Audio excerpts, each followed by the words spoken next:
प्रिय शिक्षार्थियों, हमारा आज का विषय है अदक, टिप्पी और बिंदी। पंजाबी भाषा में ऐसे 3 चिन्ह हैं जो शब्दों के अर्थ में परिवर्तन के कारक बन सकते हैं अथवा इनके प्रयोग से शब्दों के अर्थ में परिवर्तन किया जा सकता है। चलिए देखते हैं कि कौन से चिन्ह हैं। सबसे पहले हमारे पास है अदक। आपकी स्क्रीन पर आप इसकी शक्ल को देख सकते हैं। पंजाबी में अदक का इस्तेमाल दबाव अथवा स्ट्रेस के लिए किया जाता है। हिंदी में यही कार्य आधे वर्ण और उसी आधे वर्ण के पूर्ण वर्ण के इस्तेमाल को एक साथ करके किया जाता है, जैसे पक्का, कच्चा, लज्जा, सिक्का, मक्की इत्यादि।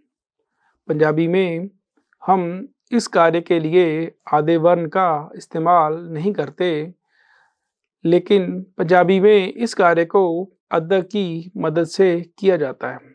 इसका इस्तेमाल उस वर्ण जिस पर हमने बल देना होता है के ऊपर लगाकर किया जाता है। इसके बिना शब्दों के अनर्थ होने की संभावना बनी रहती है। इसके बनाने का तरीका इस प्रकार है।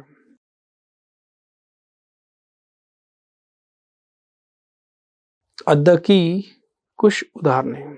इसमें हम पहले एक शब्द देखेंगे जिसमें अदक का इस्तेमाल नहीं किया गया और फिर उसी शब्द में अदक का इस्तेमाल करने से उसमें क्या परिवर्तन आता है। जैसे सजा, किसी चीज को सजाना अथवा सजावट। सज्जा, दाया। कथा, कहानी। कत्था, पान में लगाया जाने वाला एक विशेष प्रकार का तरल। पका, खाना पकाना इत्यादि।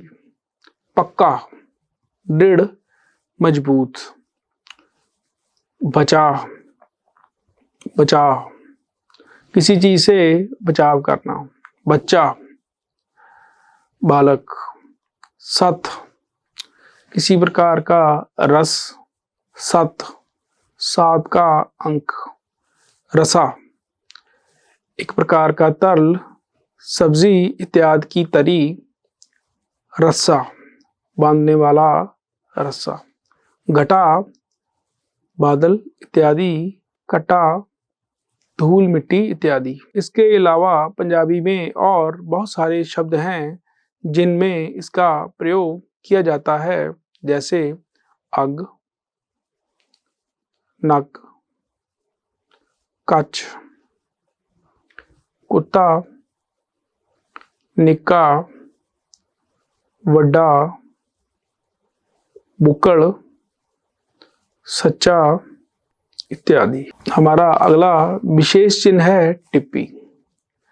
पंजाबी में टिप्पी 2 कार्य करने के लिए प्रयोग की जाती है। पहला, ये चिन्ह स्वर ध्वनियों को अनुस्वर बनाने के लिए इस्तेमाल किया जाता है और दूसरा, ना और माँ जहाँ जहाँ भी दोहरे व्यंजन के रूप में इस्तेमाल किए जाते हैं तो उनके साथ अदक का प्रयोग ना करते हुए टिप्पी का इस्तेमाल किया जाता है। टिप्पी के ना लगाने से शब्दों के अर्थों के अनर्थ होने की पूर्ण संभावना बनी रहती है। इसको बनाने का तरीका इस प्रकार है।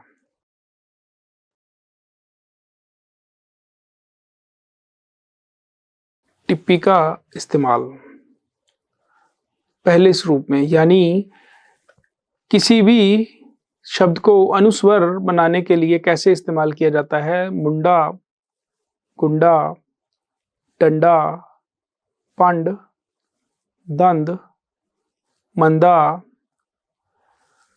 बंदा, चंगा, रंग, वंग, बंगला, गंगा, सिंध, गूंद, इंजन इत्यादि। दूसरे स्वरूप में जहाँ ना और माँ दोहरे व्यंजन के रूप में इस्तेमाल किए जाते हैं, वहीं अदरक की जगह टिप्पी का इस्तेमाल कैसे किया जाता है? गन्ना, अन्ना, अन्न,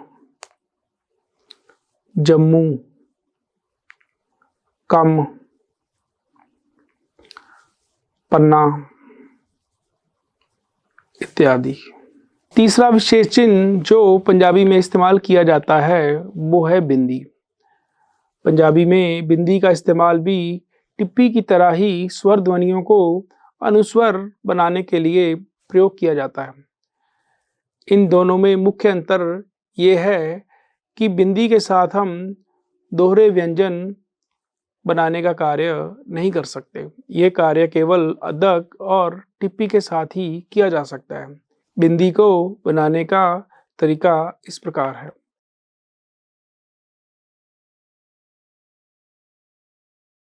बिंदी का इस्तेमाल गेंद, उंगल, गेंडा, पेंडा,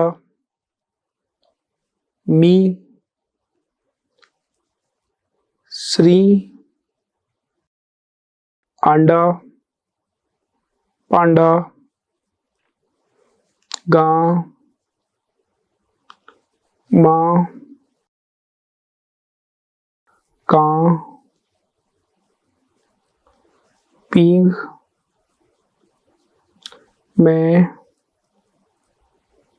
इत्यादि। अदक, टिप्पी और बिंदी के प्रयोग के बारे में कुछ ध्यान देने योग्य बातें। सर्वप्रथम अदक के बारे में याद रखने वाली बात यह है कि अदक का इस्तेमाल मुख्य रूप से 3 स्वर मात्राओं के साथ ही किया जाता है। वे हैं आ, ऊ और ई।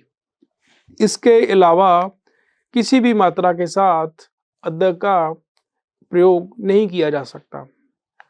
टिप्पी के बारे में याद रखने वाली बात यह है कि इसका प्रयोग मुख्य रूप से 4 स्वर मात्राओं आ, ई, ऊ के साथ किया जाता है। टिप्पी के बारे में ये बात भी याद रखने वाली है कि ऊ और ऊ का प्रयोग अगर इसी शक्ल में हो तो वहाँ बिंदी का प्रयोग किया जाएगा, लेकिन अगर इन मात्राओं का प्रयोग व्यंजन के साथ किया जाए तो इनके साथ टिप्पी का प्रयोग होगा, जैसे ऊंड, सुंड, टुंडा, मुंडा, जुंडली इत्यादि। बिंदी के बारे में याद रखने वाली बात यह है कि इसका प्रयोग 2 मात्राएं मुक्ता आ और सिहारी अथवा ई को छोड़कर सभी मात्राओं के साथ किया जाता है।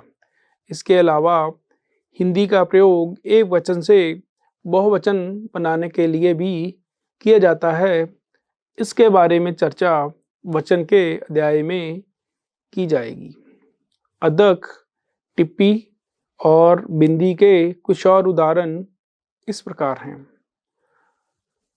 सिख, किला, मिट्टी, चिट्टा, कट्टा, पत्ता, कित्ता, पित्ता, जित इत्यादि। टिप्पी की उदाहरणें इस प्रकार हैं।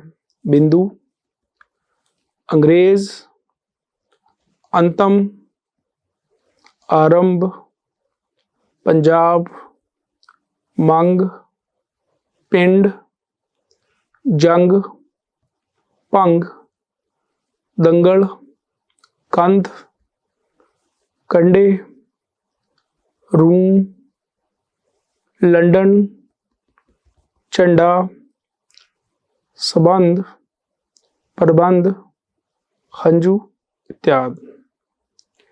बिंदी की कुछ उदाहरणें इस प्रकार हैं।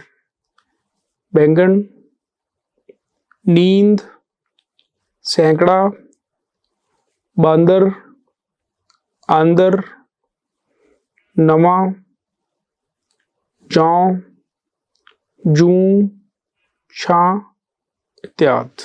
इस प्रकार इस अध्याय में हमने अदक, टिप्पी और बिंदी के बारे में चर्चा की है। आशा करता हूँ कि आपको ये सारी बातें समझ में आ गई होंगी। धन्यवाद।